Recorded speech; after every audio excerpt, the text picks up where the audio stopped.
बिल्कुल क्लीन मिलेंगे। लेकिन उसके बाद भी अगर कुछ ऐसा है तो आप उसको क्लीन करेंगे बाय सेल्फ, ठीक है। उसके बाद जो भी सॉल्यूशन बनाया है मोर सॉल्ट का, उसको आप क्या करोगे, इस टाइट्रेशन फ्लास्क में ट्रांसफ़र कर लोगे, ठीक है।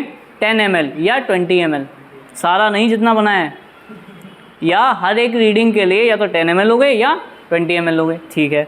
अब क्या करोगे कि इसमें हम डाइल्यूट H2SO4 की 1 टेस्ट ट्यूब हर एक टाइट्रेशन के लिए ऐड करेंगे। यानी कि इसमें ट्रांसफ़र करने से पहले आप क्या करोगे, 1 टेस्ट ट्यूब डाइल्यूट H2SO4 की ऐड करोगे, ठीक है। तो डाइल्यूट H2SO4 हमारे पास यहीं कहीं इसमें रखा है, इस वाली डेस्क पे देखो, इस वाली डेस्क पे रखा होगा कहीं पे। ml लिया है, इस 10 ml में 1 टेस्ट ट्यूब जो है डाइल्यूट H2SO4 सॉल्यूशन ऐड करोगे। अब तुम्हारे दिमाग में ये होगा, क्या मैं HCl ऐड कर सकता हूँ? नहीं, आप H2SO4 ही एज अ कैटलिस्ट यूज़ करते हैं रिएक्शंस में, ठीक है। ये आपको पता होना चाहिए कि जितनी भी ऑर्गेनिक रिएक्शन होती हैं उसमें जो कैटालिटिक रिएक्शन होती है उसमें सारे में ही क्या होता है, यूज़ H2SO4 यूज़ होता है, H2SO4 यूज़ करना है। Now we will transfer this KMnO4 solution in this titration flask. अब हम क्या करेंगे कि इस KMnO4 सॉल्यूशन को इस फ्लास्क में ट्रांसफ़र करेंगे, ठीक है। और इसका हम पहले इनिशियल रीडिंग नोट करेंगे। अब प्रेजेंट टाइम पे हमारे पास जो रीडिंग आ रही है वो लगभग 2 आ रही है, ठीक है अभी। लेकिन जब आप एक्सपेरिमेंट करोगे, स्टार्ट करोगे, तो आपके पास 0 से स्टार्ट होनी चाहिए, ठीक है। तो हम लोग कर रहे हैं 2 से, क्योंकि मेरी जो व्यू रेट है उसमें अभी प्रेजेंट टाइम में 2 रीडिंग है, ठीक है। उसके बाद इसमें हम कब तक ट्रांसफ़र करेंगे, पता कैसे चलेगा, रिएक्शन कंप्लीट हो गई तो इसमें लाइट पिंक कलर आना चाहिए सॉल्यूशन में। जैसे ही लाइट पिंक कलर अपीयर होगा हम क्या करेंगे, स्टॉप कर देंगे ट्रांसफ़र करना, ठीक है। और वहाँ पे फाइनल रीडिंग को नोट कर लेंगे, ठीक है। अब क्या करोगे, दूसरा क्या है कि ये जो आपके पास फ्लास्क है, टाइट्रेशन फ्लास्क, ये आपके राइट हैंड में होना चाहिए और आपका जो कॉर्क है वो लेफ्ट हैंड में होना चाहिए। और इसको एंटी क्लॉकवाइज रोटेट करना है। एंटी क्लॉकवाइज इसलिए रोटेट करना है कि इधर से ही ओपन होगी ये, ठीक है। इसको 1 बाय 1 ड्रॉप ऐड करेंगे। धीरे धीरे आप जब इसमें ऐड करोगे तो सॉल्यूशन डिसअपीयर होता जाएगा पिंक कलर, लेकिन कुछ टाइम बाद इसमें पिंक कलर जैसे ही अपीयर हो वहाँ पे स्टॉप कर देना है, ठीक है। अगर वाटर में हम 1 ड्रॉप डालते तो अब तक पिंक कलर हमें मिल जाता। इसका मतलब रिएक्शन अब चल रही है, अभी भी चल रही है, रिएक्शन कंप्लीट नहीं हुई है। रिएक्शन जब कंप्लीट हो जाएगी तो आपको पिंक कलर यहाँ पे देखने को मिल जाएगा।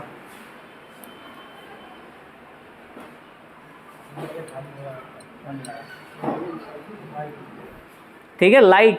अब ये जो पिंक कलर आया, क्योंकि हम लोगों की जो पहली रीडिंग है उसमें हमें कोई आइडिया नहीं था कि ये रीडिंग की वैल्यू कहाँ पे आने वाली है, मतलब ये वैल्यू कहाँ पे आएगी। तो हमने ये देखा कि ये लाइट पिंक तो नहीं है, थोड़ा बहुत डार्क पिंक हो गया है। और हमारी जो रीडिंग आई है अब वो 6.8 आई है, ठीक है। तो फाइनल रीडिंग क्या है, 6.8। वॉल्यूम कितना यूज़ हुआ, किसका, KMnO4 का। तो हम क्या करेंगे, फाइनल में से इनिशियल घटा देंगे, कितना आएगा 4.8 ml में यूज़ हुआ, ठीक है। अब हम क्या करेंगे, ये जो हमारी फाइनल रीडिंग है जहाँ पे हमने स्टॉप किया था, यही हमारी क्या हो जाएगी नेक्स्ट टाइम इनिशियल रीडिंग, क्योंकि हम तो अगली रीडिंग यहीं से लेंगे, ठीक है। सो 6.8 ml विल बी और नेक्स्ट रीडिंग। ऐसे ही हम क्या करेंगे, ऐसे ही लाइट पिंक और लाइट पिंक कलर लाने की कोशिश करेंगे। मतलब कि 4.5 पे जैसे पहुँचेंगे अपनी रीडिंग में नेक्स्ट वाली में, वैसे बहुत ही स्लो कर लेना है और 1 बाय 1 ड्रॉप ऐड करना है, जिससे कि बिल्कुल लाइट पिंक आपको मिलना चाहिए, ठीक है। तो नेक्स्ट रीडिंग कैलकुलेट करोगे। ऐसे ही जब 2 रीडिंग कंटिन्यू आ जाएंगी सेम, उसको हम लोग क्या कहेंगे, कंकॉर्डेंट वॉल्यूम। तो एक बार और रीडिंग कैलकुलेट करते हैं, उसके बाद हम एक्यूरेट रीडिंग को रख करके यहाँ से मोलारिटी कैलकुलेट करेंगे, ठीक है।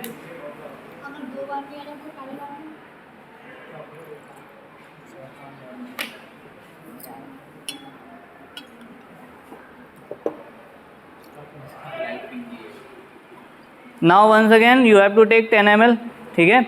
अब 10 ml को लेने के लिए आपके पास एक और एपरेटस होता है जिसको हम कहते हैं पिपेट, ठीक है।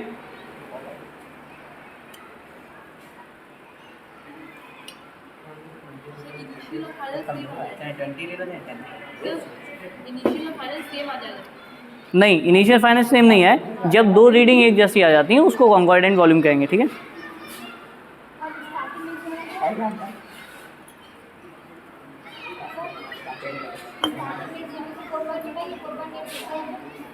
ये आपका वॉल्यूम यूज आ गया है। जैसे कि वॉल्यूम यूज निकालना है तो आप क्या करोगे, फाइनल में से इनिशियल निकाल दोगे, तो वॉल्यूम कितना यूज हुआ KMnO4 का वो आ जाएगा। ठीक है, फिर हम क्या करेंगे, कॉन्कॉर्डेंट वॉल्यूम ऐड कर देंगे। ठीक है, नेक्स्ट मैं बता रहा हूँ अभी। 1 टेस्ट ट्यूब जो ऐड की थी, जो टेस्ट ट्यूब आपने पहले ऐड की है वही ऐड करोगे। उसकी क्वांटिटी नहीं होती, 10 ml होती है क्वांटिटी, 20 ml चाहे 1 टेस्ट ट्यूब ले लो चाहे 10 ml ले सकते हो। हमें रिएक्शन में कैटलिस्ट यूज़ करना है। ठीक है, एक रीडिंग और कैलकुलेट करेंगे और नेक्स्ट रीडिंग में हम लोग अब क्या करेंगे, इससे भी ज़्यादा लाइट पिंक लाने की कोशिश करेंगे। ठीक है, 1 by 1 ऐड करना है इसमें।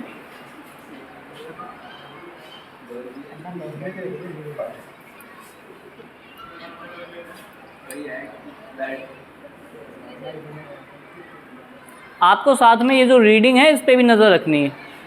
ठीक है, क्योंकि आपकी जो नेक्स्ट रीडिंग आनी है वो 4.5 के आसपास आनी चाहिए, यानी कि 8.8 6.8 प्लस 4.5 कितना हो गया, ऑलमोस्ट 11 के आसपास रीडिंग आनी चाहिए।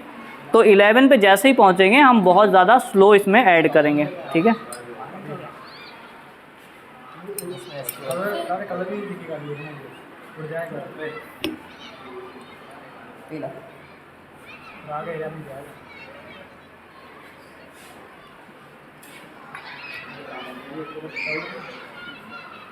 अब आपको क्या करना है, बहुत ही 1 ड्रॉप ऐड करना है। ठीक है,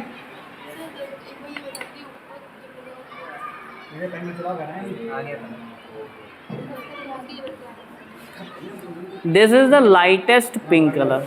ठीक है, अगर इससे और लाइट पिंक आ जाए तो ज़्यादा बेटर है, but this is accurate colour. ठीक है, लाइट पिंक कलर ऐसा आना चाहिए। ठीक है, क्लियर है। अब हम क्या करेंगे, हमारी यहाँ पे रीडिंग क्या है, 11.5। ठीक है, 11.5 सब्सट्रैक्ट करेंगे, कितना आएगा, कितना आएगा इसका सब्सट्रैक्ट करने पे,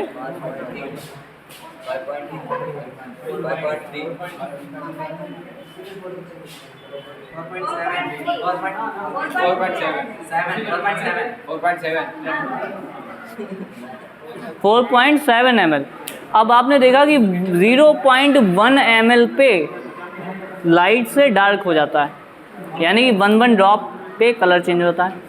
तो लाइट पिंक कलर हमारा कितने पे आ रहा है, 4.7। ऐसे ही नेक्स्ट रीडिंग जो आएगी वो भी क्या आएगी, 4.7 ऑलमोस्ट आएगी। ठीक है, तो नेक्स्ट रीडिंग जब आप निकालोगे तो वो दोनों रीडिंग क्या होंगी, सेम। जब दो रीडिंग सेम आ जाती हैं उसको हम लोग कहते हैं कॉन्कॉर्डेंट वॉल्यूम। ठीक है, कॉन्कॉर्डेंट वॉल्यूम कितना है, जो रीडिंग सेम आई है, कौन सी, 4.7 ml। ठीक है, अब हम क्या करेंगे, m1v1/n1 equals to m2v2/n2 formula use करेंगे। ठीक है, इसमें हम वन साइड जो m1v1/n1 या m2v2/n2 है उनमें से किसी को भी मोहर साल्ट की साइड मान लो और किसी को भी KMnO4 की साइड मान लो। हमने मान लो कि ये वाली KMnO4 की साइड है। ठीक है, तो इसमें KMnO4 का मोलैरिटी कितनी है, KMnO4 की मोलैरिटी पता है कि आपको, नहीं पता है। KMnO4 की मोलैरिटी नहीं पता है तो इसको m1 ही लिखा रहने देंगे। KMnO4 का वॉल्यूम कितना यूज़ हुआ, ये ही तो वॉल्यूम KMnO4 का वॉल्यूम निकल गया है 4.7। KMnO4 के नंबर ऑफ मोल्स ये कहाँ से मिलेंगे, ये एक तरीके की क्या है, रेडॉक्स रिएक्शन है। इसमें KMnO4 क्या है, एक ऑक्सीडाइजिंग रीजेंट, और ये क्या करेगा, मोहर साल्ट का ऑक्सीडेशन करेगा। ठीक है, तो KMnO4 के 2 मोल्स मोहर साल्ट के 10 मोल्स को क्या करते हैं, ऑक्सीडाइज। 2 मोल्स जो है ना 10 मोल को ऑक्सीडाइज करते हैं। सो 2 मोल्स यूज़ होते हैं KMnO4 के ऑक्सीडेशन में। ये रिएक्शन से पता चलेगा।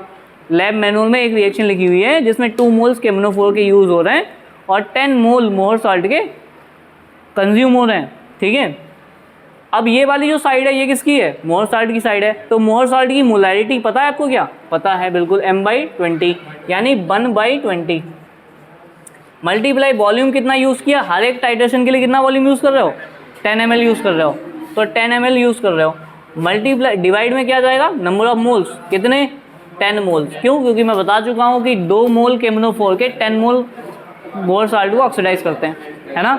तो इसके 2 मोल हो जाएंगे और जो N2 है इसके कितने हो जाएंगे 10 मोल हो जाएंगे। तो 10 से 10 क्या हो जाएगा cancel. So M1 equals to आपका कितना आएगा 4.7 डिवाइड बाई 20 ऑलमोस्ट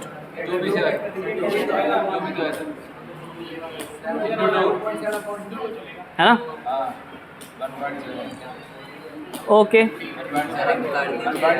2 ऊपर जाएगा ना।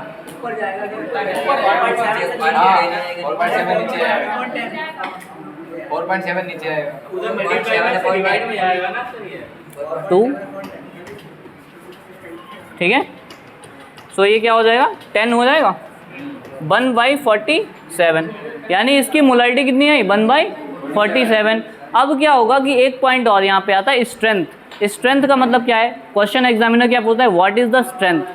Strength is the amount of the compound present in 1 litre of solution. ठीक है, किसी भी कंपाउंड की 1 लीटर सॉल्यूशन बनाने में कितना अमाउंट पड़ा हुआ है वो उसकी क्या कहते हैं strength.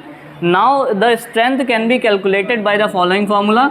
Strength is equals to multiply molar mass multiply molarity. ठीक है, मोलैरिटी कितनी इसकी कैलकुलेट हुई है 1/47 और जो इसका मोलर मास होता है वो 158 होता है।